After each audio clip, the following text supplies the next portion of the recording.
Good evening and welcome to another edition of The State of Business on Art Television. I'm Nishani Pigera. Let's first take a look at tonight's top stories. Global trade in 2018 projected to rise, says Dr. Ganeshan Vignarajah. CEB to buy excess electricity from domestic solar users. In tonight's main story, Chair of the Global Economy Programme at the Lakshman Khadragama Institute of International Relations and Strategic Studies, Dr. Ganeshan Vignarajah says that the government should implement sufficient laws and regulations, including the anti-dumping bill, to ensure zero dumping in the country. In an exclusive interview with Art Television, Dr. Vignarajah further emphasized the importance of having a conducive environment which will attract more foreign investors to the country in the long run. He also made the following statements with regard to Sri Lanka's prospects in global trade in 2018. Global trade in 2018 is projected to rise to around 4% per year. This is up from some 2 to 3% in the previous year. So Sri Lanka faces this nice prospect of an upturn. Our trade growth has been steadily improving over time. However, it's not sufficient for what we need to do. In other words, to bridge this balance of payments deficit, which is a major problem. And the reason the balance of payments deficit is a problem is we like to import, but we don't export enough. And this means we draw down on our reserves, which are in short supply. So we get into a debt cycle. And that's the reason why it's a problem. To get a proper positioning in terms of exports, we need to reduce the red tape on our business. We need to ensure that our exporters understand foreign markets properly, and we do a lot of overseas marketing efforts. Third, we need to finance our small and medium enterprises properly, and most importantly, we have to ensure a stable political climate so that people have confidence to trade and invest in a rule of law atmosphere.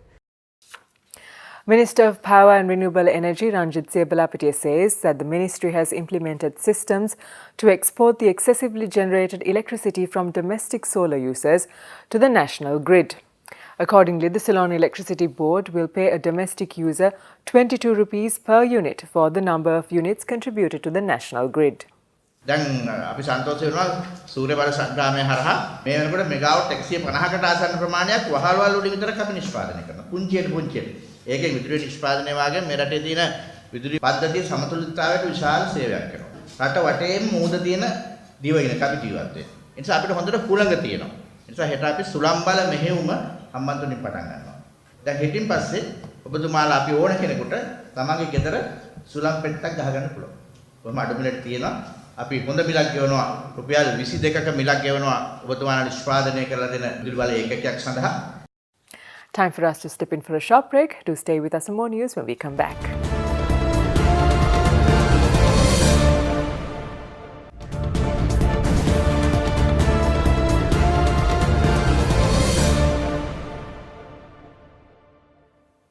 Welcome back. You're watching The State of Business. Mahindra & Mahindra Limited entered into a joint venture recently with Ideal Motors Limited to assemble automotive vehicles in Sri Lanka. Mahindra will hold a 35% stake in the joint venture while Ideal Motors will hold 65%. The plant will be developed over the next 1 year under the expertise of the Mahindra team and will incorporate global technologies. This new venture is expected to create changes in the automotive industry of Sri Lanka and trigger an accelerated rise of new technologies. Meanwhile, Mahindra & Mahindra Limited launched the Mahindra GX3600, the lightest four-wheel drive puddling specialist tractor from the portfolio of Mitsubishi Mahindra Agricultural Machinery Corporation Limited last evening. The Mahindra GX3600 is the brand's flagship product with proven technology and performances across various markets around the world and is available through Diesel and Motor Engineering PLC.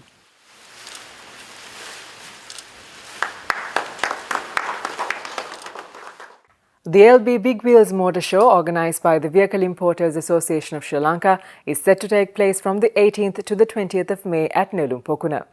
According to the Vehicle Importers Association, through the launch of this motor show, buyers will be able to purchase high-quality vehicles at a reasonable price with the required Euro 6 standard.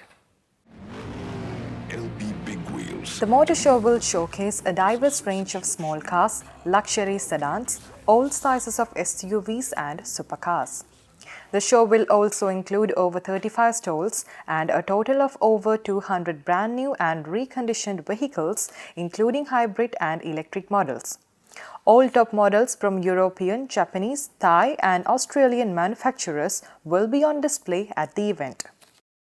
The speciality and the uniqueness of LB Finance Big Wheel Motor Show is that all about vehicles. There will be vast range of vehicle brands to select from. Its sole purpose is to sell the customers, and you will find vehicles from Suzuki Altos to top range luxury cars, SUVs. Customers who come will have benefit of very special rates on vehicles, special leasing rates.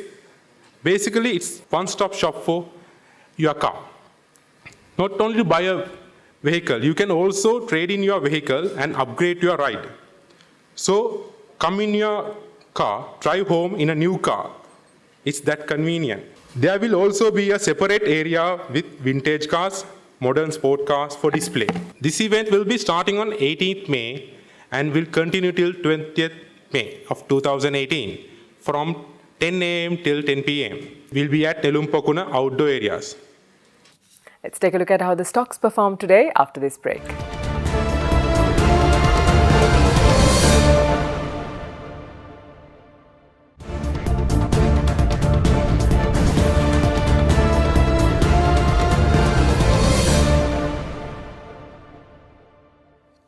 Welcome back to the show. Trading at the Colombo Stock Exchange ended on a positive note today. The All Share Price Index gained 30.29 points to close at 6,474.7, and the S&P SL20 gained 16.97 points to close at 3,657.16. Turnover was 993.5 million rupees and 31 million shares were traded. And now let's take a look at the day's foreign exchange rates.